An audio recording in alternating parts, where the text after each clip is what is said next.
Et déjà la deuxième défaite de la saison pour le Paris FC après cette rencontre contre l'Olympique de Marseille à l'extérieur au Vélodrome. Un match exceptionnel, un match historique, première confrontation du Paris FC contre Marseille depuis cette montée en tout cas en Ligue 1. Et franchement, le score 5-2, un score assez cruel, un score vraiment méchant qui franchement ne reflète pas la physionomie du match jusqu'à la 72e minute. Il y avait encore un score de parité et malheureusement le PFC est complètement sorti de son match dans les 20 dernières minutes de cette rencontre. En tout cas pour moi, une chose est sûre et je vais le dire dès le début de la vidéo, le 11 titulaire qui a été aligné au début de cette rencontre, ce sont les 11 meilleurs joueurs du Paris FC. Franchement, je vais pas vous mentir, j'ai vraiment vu une différence de niveau mais incroyable quand les remplaçants sont rentrés sur le terrain. On est passé d'une équipe qui était capable d'embêter Marseille, qui était en train de titiller Marseille à l'extérieur, à une équipe de Ligue 2 qui se prend 5-2, donc 3 buts en moins de 20 minutes. Ouais, j'ai quand même le seum la manière dont le match s'est terminé, mais dans l'ensemble, je suis quand même assez content de cette équipe parce que non seulement il faut pas trop être exigeant envers l'équipe, on vient de monter en Ligue 1, c'est une équipe de Ligue 2 qui vient à peine de découvrir ce nouveau championnat, jouer comme ça à l'extérieur, Marseille qui est censé être l'une des équipes les plus fortes en Ligue 1, c'est vraiment pas évident, plus la pression médiatique, etc. Donc c'était un match très compliqué. Et pourtant, on a été au rendez-vous puisque pour moi, c'était un match popcorn, franchement, un match excellent à regarder. Peut-être un petit peu moins pour un supporter marseillais, en tout cas pas sur l'ensemble du match. Parce que si vous avez regardé cette rencontre, vous avez quand même remarqué que Marseille, c'est comme s'ils n'avaient pas trop envie de jouer. Ça manquait un petit peu d'envie, ça manquait un petit peu d'appel. Voilà, ils étaient un petit peu trop statiques. Mais quand même, on a senti l'expérience de Marseille. Ils ont vraiment bien su gérer leur moment fort. Ils se sont illustrés, surtout Aubameyang. Mais quel joueur, franchement, il nous a fait extrêmement mal. Le mec, il a 37 ans quand même, mais on dirait qu'il est dans son prime. Je comprends pas, il a vraiment fait mal au Paris FC. Et après, à la fin du match, comme je vous ai dit, le Paris FC était complètement désemparé. On reconnaissait plus du tout l'équipe qu'on a vue tout au long de la rencontre. Donc Marseille s'est lâché avec un festival de buts, vraiment ils se sont fait plaisir. Donc en vrai je pense que les supporters marseillais sont quand même très contents de cette rencontre. Malheureusement on a relancé leur saison, ça c'est assez dur à se dire, mais après leur première défaite là ça y est ils sont repartis dans leur saison, on leur a redonné toute la confiance dont ils avaient besoin. Mais bon après clairement nous n'étions pas les favoris et on s'est tellement bien battus. Je vous avoue que j'avais quand même un petit peu peur avant cette rencontre, c'était vraiment le premier gros test pour notre équipe en Ligue 1. Je me suis dit j'espère que ça va pas faire scénario catastrophe, on se fait dominer tout le match, ça finit en 4-0, bref c'est pas du tout ça qui s'est passé. Et je pense clairement dans cette rencontre, mais même depuis le début de la saison, donc les 2 premiers matchs qu'on a fait, on a clairement montré qu'on a le niveau de la Ligue 1. Mais ce n'est pas suffisant parce que la Ligue 1, c'est pas juste avoir le niveau, mais c'est aussi ce que le plus haut niveau exige, c'est-à-dire savoir jouer intelligemment, savoir gérer ses temps forts, gérer ses temps faibles. Et malheureusement, c'est vraiment ce qui manque encore à notre équipe du Paris FC. Mais par contre, faut dire la vérité, il y avait vraiment un énorme écart entre notre attaque et notre défense. C'était vraiment le jour et la nuit. Franchement, j'ai été impressionné par notre attaque, notre capacité à faire des passes en profondeur de loin, notre capacité à aller directement planter ses buts, directement se montrer dangereux dans la surface adverse. Un truc important à noter, un truc historique quand même pour cette rencontre, premier but du Paris FC en Ligue 1. En 46 ans d'absence. Et bien sûr, ce premier but, il fallait qu'il soit contre l'Olympique de Marseille. Donc ça, on s'en rappellera. En plus, c'est Kebbal qui nous met un petit bijou. Franchement, le plus beau but du match, en tout cas de mon point de vue. Du Paris FC forcément, peut-être que je suis biaisé, mais vraiment une très belle enroulée du joueur, digne des plus grands, donc c'est tout à son honneur et tout à l'honneur de l'équipe. Donc personnellement j'ai quasiment rien à reprocher à notre attaque et Kebbal, qu'est-ce qu'il a brillé dans ce match. S'il n'y avait pas Aubameyang qui clairement est intouchable, je suis d'accord, Kebbal c'est le deuxième homme du match, donc encore une fois c'est l'homme du match du Paris FC. Ça fait 2 rencontres de suite, j'espère vraiment qu'il va réussir à maintenir cette forme au cours de la saison. D'ailleurs, on l'a entendu au micro à la fin de la rencontre. En plus d'avoir été très juste dans le match, il a également été très juste dans ses mots choisis face aux journalistes. Franchement, j'étais grave déçu pour lui parce qu'il a fait un match exceptionnel. Il voulait pas rabaisser son équipe. Il voulait pas cibler des coéquipiers pour remettre la faute sur quelqu'un en particulier. Mais en tout cas, il a eu totalement raison. C'est très dommage pour le Paris FC de pas avoir su tirer plus de cette rencontre. On a vraiment eu beaucoup de temps fort et beaucoup d'occasions. On peut avoir beaucoup de regrets. Je pense par exemple à la tête de Goebbels au début du match à la 9e directement sur le poteau. Oh là là. S'il avait mis celle-là, le match aurait été complètement différent. C'est nous qui aurions ouvert le score. Donc franchement, je pense que ça aurait pu changer quand même pas mal de choses dans cette rencontre. D'ailleurs, en parlant de Goebbels, c'était donc son premier match sous les couleurs du Paris FC. Il a pas pu marquer, mais personnellement, j'ai trouvé qu'il avait vraiment un très très bon niveau. J'ai très hâte de voir de quoi il sera capable au cours de cette saison. Mais franchement, c'est une très belle recrue. En tout cas, je pense qu'il a beaucoup de talent. Il a su se montrer dangereux. Il savait se positionner. Je sais pas si vous vous rappelez le but du hors-jeu. Il arrive quand même à lober le gardien. Donc on sent vraiment de la technicité. Malheureusement, il a pas su s'illustrer. Il s'est un petit peu éteint après. C'est vraiment pas lui qui était la tête de nos efforts offensifs dans cette rencontre. Mais je sens quand même que c'est un joueur avec beaucoup de potentiel. Donc vraiment, il faut lui donner du temps de jeu et voir de quoi il est capable. Je vais continuer à parler un petit peu de notre attaque. Après, je vais parler de notre défense qui a été beaucoup moins solide. Sans oublier l'énorme Sans oublier l'énorme occasion que Marchetti rate juste après l'ouverture du score de l'OM. On aurait pu revenir à égalité à ce moment-là et franchement ça aurait été un but très important. Dès le début de la rencontre, je me suis dit ah ouais, on a des opportunités, on a vraiment quelque chose à aller chercher dans ce match. Vraiment si on avait réussi à convertir ces deux opportunités, la rencontre aurait été complètement différente. Donc on a quand même beaucoup de regrets, mais offensivement en tout cas c'était au niveau Kebbal. Mais quelle rencontre! Un but, une passe décisive. Vraiment, ce joueur est absolument incroyable. J'ai l'impression qu'il rentre dans un nouveau prime là. Il a vraiment la dalle de la Ligue 1 et ça promet beaucoup de choses pour cette saison. Maxime Lopez, un petit peu trop discret, beaucoup plus discret en tout cas que comment je l'avais connu en Ligue 2. Et Moses Simon, notre recrue qui franchement nous a fait un match correct, un match assez bon. Il n'a pas été aussi étincelant sur l'aile que Kebbal bien sûr, mais franchement par rapport à la première rencontre qui nous avait fait contre Angers, on voit vraiment une amélioration incroyable. J'ai beaucoup aimé ses positionnements et c'est d'ailleurs grâce à son appel que Kebbal lui fait une passe, mais quel bijou, et il arrive à le convertir en but. Donc il a quand même été buteur dans cette rencontre, donc pour moi il a fait un bon match, mais c'est vrai qu'il a aussi raté pas mal d'occasions, notamment une tête qui était très dangereuse, un excellent centre encore une fois de Kebbal, et le ballon tombe malheureusement sur son épaule, et lui-même il s'en veut beaucoup, ça se voit. D'ailleurs même quand il met son but, il le célèbre à peine, donc on sent vraiment qu'il avait quand même des remords au fond de lui. Donc d'un côté je me dis qu'il est un petit peu trop dur avec lui-même, mais de l'autre, je vois que vraiment il a envie de faire des bonnes choses, il a envie de se surpasser, il a envie de faire mieux que ce qu'il nous a présenté aujourd'hui en tout cas. Et donc ça promet, franchement ça promet. Et enfin, dernière grosse occasion manquée, c'est lorsque le goal de Marseille fait n'importe quoi. Je sais pas vraiment ce qu'il a voulu tenter, mais il est complètement sorti de ses cages. Et du coup, les cages étaient complètement vides. Kebbal qui réussit à se démarquer, à dribbler un joueur et à frapper. On était à deux doigts de mettre le but du 3-2. Dans le football, il y a toujours ces moments clés qui pourraient complètement changer les rencontres. Et c'est exactement ce type de moment. Si on avait pu mettre ce 3-2, la fin du match n'aurait vraiment pas été pareille. Cette rencontre ne serait pas terminée de la même manière, je pense. Après, aucun reproche à faire à Kebbal, non seulement parce qu'il a fait une rencontre exceptionnelle, mais aussi parce que sur cette action, franchement, il a fait au mieux. Il a manqué un petit peu de finition peut-être. Je sais pas s'il aurait pu faire la passe à un joueur. Je pense qu'ils n'étaient pas démarqués de toute façon. Donc vraiment, c'est dommage. J'aurais grave aimé punir Marseille sur cette erreur du gardien. Mais en tout cas, ça montre vraiment à quel point on a eu nos chances et on n'a pas su les convertir. On a vraiment manqué de réalisme dans cette rencontre. Mais maintenant, on doit parler quand même de quelque chose de très sérieux. Comme je vous ai dit, le vrai problème, c'était pas notre attaque. On a mis 2 buts, on aurait pu aller en chercher peut-être un 3e. Le vrai problème du Paris FC dans cette rencontre, c'était vraiment sa défense. Otavio, et oui, on doit parler d'Otavio. Premier match pour lui, le joueur qui nous arrive donc du FC Porto. Il a fait un début de match très compliqué. Je pense que les 2 premiers buts,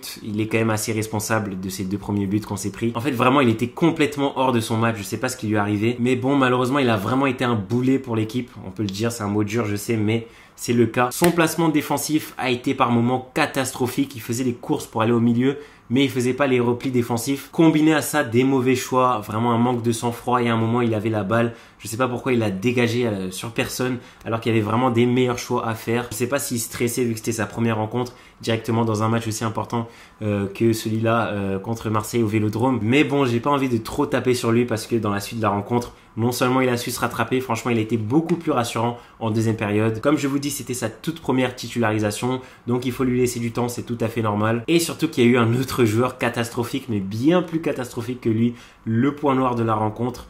Doucet, désolé mais Doucet, tu m'as foutu le seum, c'est incroyable. Mais on va reparler de Doucet après parce que j'ai beaucoup de choses à dire. Continuons sur notre défense. Otavio qui cause le penalty, j'avais même oublié ça. Marseille nous a mis un penalty, c'était ça le premier but du match. J'ai trop le seum. On commençait quand même assez bien la rencontre. Se prendre un penalty comme ça, forcément c'est très difficile, surtout quand c'est le grand club, c'est le favori qui se prend un penalty. Enfin qui obtient un penalty. Après encore une fois, c'est cet Aubameyang qui a été monstrueux. Franchement, il a été la bête noire du PFC aujourd'hui. Et Greenwood qui convertit le penalty. Malheureusement, Cambadio aujourd'hui, il n'a pas fait son plus grand match, on va dire. Je m'attendais pas non plus à ce qu'il arrête des penalties. En fait, le seul truc que je pourrais lui reprocher, peut-être, c'est le tout dernier but. Le but du 5-2. Voilà, il était quand même dans un angle assez mort. Il devait normalement arrêter cette frappe. Mais bon, faut être honnête, c'est vraiment pas le gardien qui a été la cause de cette défaite. Ok, il s'est pris 5 buts, c'est quand même énorme. Mais notre défense, ça n'allait pas du tout, surtout à partir de la 70e minute. Les remplaçants, franchement, c'est 0 dans cette rencontre. Donc je vais reparler des remplaçants juste après, et notamment de Doucet. Mais vraiment, dès la 70e, dès que tous ces remplaçants sont rentrés, et que d'ailleurs presque toute l'équipe a changé, bah justement, toute la physionomie du match a changé. Clairement, on est passé d'un niveau Ligue 1 à un niveau Ligue 2 comme ça, en un claquement de doigts. On manque cruellement de profondeur de banc, c'est vraiment terrible. Après, d'un côté, c'est normal, on arrive de la Ligue 2. Nous, on vise le maintien. Là, c'était l'une des plus grosses équipes, Marseille. Bref, la défense. Tanguy a fait un très bon match. Franchement, il m'a beaucoup impressionné sur son aile. Donc, il gagne des points par rapport à Thibaut Desmé qui reste encore une fois sur le banc. Il n'est pas rentré. Je sais même pas s'il était sur le banc d'ailleurs. Mais Tanguy, c'est franchement un très bon piston. Je valide vraiment le joueur, il a seulement 19 ans. Le coach a l'air de vraiment lui faire pas mal confiance. Il a su se montrer utile en attaque, mais malheureusement, comme je l'avais dit d'ailleurs contre le match contre Angers, c'est que c'est vraiment à double tranchant. Il joue piston, donc il monte énormément en attaque, mais du coup ça laisse un énorme trou également derrière lui, et je trouve qu'il redescend pas assez vite, et donc c'est pour ça qu'Otavio s'est retrouvé plusieurs fois tout seul à devoir gérer 2 joueurs en face de lui, et on l'a vu, ça a pas trop réussi, en tout cas pas en première période. Donc voilà, je renouvelle un petit peu les mêmes observations sur ce joueur que j'avais déjà fait contre Angers. Le seul défensivement qui a été quand même un petit peu plus sérieux, c'est Moustapha Mbo. Je trouve qu'il fait quand même une bonne rencontre, même s'il a failli causer un penalty en deuxième période. Et 2 penaltys, je trouve que ça y est, au bout d'un moment, ça suffit. Mais bon, je vais pas non plus dire qu'il a fait un excellent match, mais je trouve qu'il a quand même été à son niveau. Et c'est déjà ça, au moins on avait un bon joueur en défense.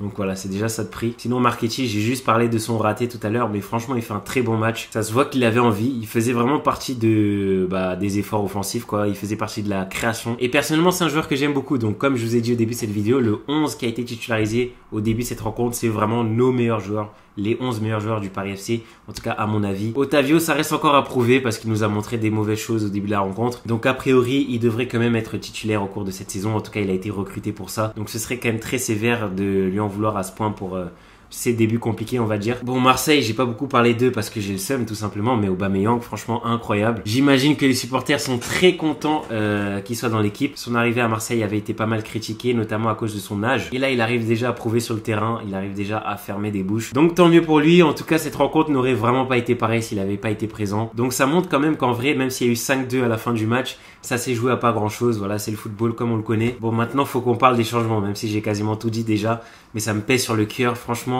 C'est quoi? Qu'est-ce qu'ils nous ont fait? Franchement, ces remplaçants, ils ont niqué la rencontre. Faut dire la vérité, ils ont complètement cassé tout ce qui avait été bien, tout ce qui avait été construit. Pendant toute cette rencontre, jusqu'à la 70e minute, on sentait quand même que Marseille jouait pas non plus sereinement. Ils avaient quand même une petite peur au ventre. L'équipe arrivait à faire de très bons pressings. Ça, d'ailleurs, je l'ai pas évoqué, mais je trouve que c'était vraiment une très très belle qualité du Paris FC qu'il faut d'ailleurs développer et continuer à développer. Le pressing offensif qu'on a réussi à mettre dans cette rencontre était très intéressant. On a vraiment réussi à mettre en difficulté la défense et le gardien. Ça aurait pu leur coûter très cher par moment à Marseille. Malheureusement, ça n'a pas été le cas, mais vraiment, ça a été utile dans cette rencontre. Et à partir de l'arrivée des remplaçants, tu sens que Marseille n'avait plus du tout peur, quoi. Là, j'ai senti Marseille qui jouait contre une équipe de Ligue 2. Marseille qui jouait contre des petits, clairement. Et voilà, quoi, c'est vraiment le contraste qui m'a choqué, le contraste entre les titulaires et les remplaçants. Donc j'espère vraiment qu'il y aura des remises en question pour la suite de la saison. Et malheureusement, j'essaye de l'épargner, mais je suis obligé de parler de Doucet. Mais qu'est-ce qui s'est passé, Doucet? À 2-2, c'est-à-dire au moment le plus important du match. Tu peux pas faire ça, Doucet. Tu peux pas faire ça. D'un côté, c'est ça qui est triste, c'est qu'à la base, tu sens quand même qu'il voulait bien faire. À partir de la rentrée des remplaçants, justement, Marseille nous faisait un gros pressing et en plus très haut. Et du coup, c'était un cirque complet. On a vraiment senti le stress du côté du Paris FC. Des passes défensives très dangereuses. Cambaggio qui faisait des passes limite, vraiment pas maîtrisées. Les défenseurs qui ne maîtrisaient rien. Aucun geste maîtrisé en défense. C'était vraiment pas rassurant. Et Doucet qui se dit, vas-y, je vais rejoindre la fête. Mais ça se voit qu'en fait, de base, il voulait aider ses coéquipiers en rajoutant du surnombre en défense. Mais très mauvais contrôle. Poussée de balle beaucoup trop abusé. Et Pierre-Emerick Aubameyang qui se retrouve tout seul, le cadeau, mais vraiment un cadeau comme lui-même n'en rêvait pas. Des cadeaux comme ça, même lui, il s'attendait pas à ça. Le plus beau cadeau qu'on pouvait lui faire, et bien sûr qu'il le transforme. Bien sûr, toutes les frappes de ce match de Marseille, franchement, elles étaient quand même pas mal imparables, donc je lui en veux pas trop. Mais je trouve quand même qu'il aurait pu plonger, même pour faire semblant. Parce que faire comme ça, genre à chaque fois être battu à ce point, c'est un petit peu... c'est pas rassurant tout simplement. Mais c'est vrai qu'en me réimaginant l'action là dans ma tête, je me dis que Doucet, bon bien sûr c'est lui le premier responsable, mais le deuxième défenseur aussi qui était censé marquer du coup Aubameyang, lui aussi je pense qu'il a quand même ses torts, hein. Il aurait dû bloquer Aubameyang, il aurait dû être plus réactif. Donc voilà, ça c'est, je pense, ça a été le pivot de cette rencontre, parce que non seulement on n'a pas su transformer cette erreur du gardien de Marseille qui a fait complètement n'importe quoi, il avait déserté ses cages, donc on n'a pas réussi à prendre l'avantage avec un 3-2, mais en plus on se prend ça juste derrière, et là franchement c'était un coup sur le moral qui nous a été fatal malheureusement. Et Doucet, je sais pas si beaucoup de gens ont remarqué ça, mais c'est lui encore une fois qui perd la balle vers la touche, je sais pas si vous voyez, pour le but du 4-2. Donc tout vient de cette perte de balle, je trouve que ces passes étaient vraiment pas justes. Donc catastrophique, vraiment catastrophique Doucet. Donc vraiment j'espère qu'il réussira à rectifier le coche dans les prochaines rencontres. J'espère qu'il réussira à reconquérir mon cœur parce que là franchement, je lui en veux, pour être honnête, hein, je lui en veux beaucoup. Notre banc manque cruellement de qualité malheureusement. Et après, je sais pas si c'était volontaire, mais Stéphane Guillet a fait rentrer beaucoup de joueurs en même temps, donc il a changé quasiment toute l'équipe en une fois. Je pense que ça a quand même pas mal déstabilisé la rencontre, enfin déstabilisé l'équilibre que l'équipe avait réussi à instaurer dans la rencontre. Mais d'un côté, j'imagine qu'il fallait faire sortir les joueurs, il fallait faire tourner, parce que on a toute une saison à jouer. On se dit que Marseille c'est un match important, mais peut-être que nos matchs les plus importants, c'est surtout contre les plus petites équipes, là où il faut vraiment pas se louper en gros. Donc peut-être qu'il a raison de quand même faire tourner cet effectif. C'est lui qui a plus d'expérience que moi, en tout cas en tant que coach, ça c'est sûr. Donc il sait sûrement ce qu'il fait, mais je trouve que c'était assez risqué de faire autant de changements en si peu de temps. Et la preuve, bah ça nous a pas réussi quoi, tout simplement. Mais bon, en tout cas très heureux quand même de cette rencontre. C'est bizarre, je suis heureux dans la défaite. Parce que simplement, je savoure cette Ligue 1, je savoure ces 2 premières rencontres, ce nouveau parcours, ce nouveau championnat. Je savoure toutes les nouvelles recrues qui arrivent au club et franchement, s'il y a des choses intéressantes, j'ai très hâte de voir Goebbels dans de meilleurs jours, on va dire. Je pense que vraiment, ce joueur va nous apporter beaucoup. Bref, on peut quand même être fier de nous. Franchement, on peut être fier de notre équipe. On peut être fier du Paris FC. On s'est bien battu. On perd la tête presque haute. J'ai pas envie de dire la tête haute, presque haute, parce qu'à la fin, c'était quand même un cirque incroyable. On a quand même senti le stress dans l'équipe à la fin. Mais comme je l'ai dit contre Angers, c'est vraiment encourageant et vraiment, je le redis aujourd'hui, parce que contre Marseille, au Vélodrome à l'extérieur, on a su montrer qu'on avait des qualités, qu'on avait aussi des défauts, bien sûr, comme toute équipe. Et maintenant, il va falloir travailler tout ça. En tout cas, moi, personnellement, j'ai beaucoup apprécié la rencontre. Je pense que le plus important, c'est que le Paris FC a réussi à nous faire rêver, même si ça s'est mal terminé, un petit peu en cauchemar. Mais le Paris FC a réussi à nous transmettre des émotions. Et c'est ça le plus beau, sans oublier que ce n'était que la 2e journée de cette saison en Ligue 1. Donc, il nous reste encore 32 matchs pour se rattraper. Par contre, attention, il va vite falloir se réveiller et commencer à aller chercher des points parce que ça peut vite devenir très compliqué pour nous. Il faut donc déjà se tourner vers la suite de la saison et bien préparer le prochain match qui sera contre Metz à domicile, donc le dimanche 31 août, et ce sera pour nous une première, la première à Jean-Bouin, notre premier match à domicile pour cette saison en Ligue 1. Et là, par contre, ce match-là, il faudra vraiment pas se manquer parce que je le rappelle, Metz, tout comme nous, est un promu et en plus, ils sont passés au barrage puisqu'ils étaient 3e de Ligue 2. Donc clairement, là, c'est notre chance d'aller chercher 3 points. 3 points qui pourraient être extrêmement importants et lancer notre saison une bonne fois pour toutes. Redonner un petit peu de la confiance aux joueurs, faire plaisir aux supporters, dont à moi-même, et tout ça dans un nouveau stade à domicile. Vraiment, faut qu'on aille chercher cette victoire. Donc c'est pour ça, faut vraiment pas oublier l'objectif qu'on a en Ligue 1, le maintien. Et donc perdre un match contre Marseille, bon c'est dommage puisqu'on aurait pu peut-être aller chercher mieux. Mais c'est en quelque sorte logique et on peut pas trop en demander à l'équipe. Par contre là contre Metz, moi j'attends une victoire les amis, même pas égalité, j'attends une victoire. Et bien sûr, on se retrouvera pour débriefer tout ça, j'espère avec le sourire. Donc, je vous ai fait une vidéo mercato du Paris FC que je suis actuellement en train de monter. Donc, ça arrive également dans les prochains jours sur la chaîne. En tout cas, merci d'avoir suivi cette vidéo jusqu'au bout. Dites-moi dans les commentaires ce que vous avez pensé de cette rencontre, que vous soyez parisien ou même marseillais. En tout cas, si vous avez kiffé cette vidéo, n'hésitez pas à me lâcher un gros pouce bleu et à vous abonner à la chaîne si ce n'est pas déjà fait. Ça me ferait extrêmement plaisir. C'était T3 fois. Prenez soin de vous. Toujours certifié Paris malgré la défaite. Et salut à tous.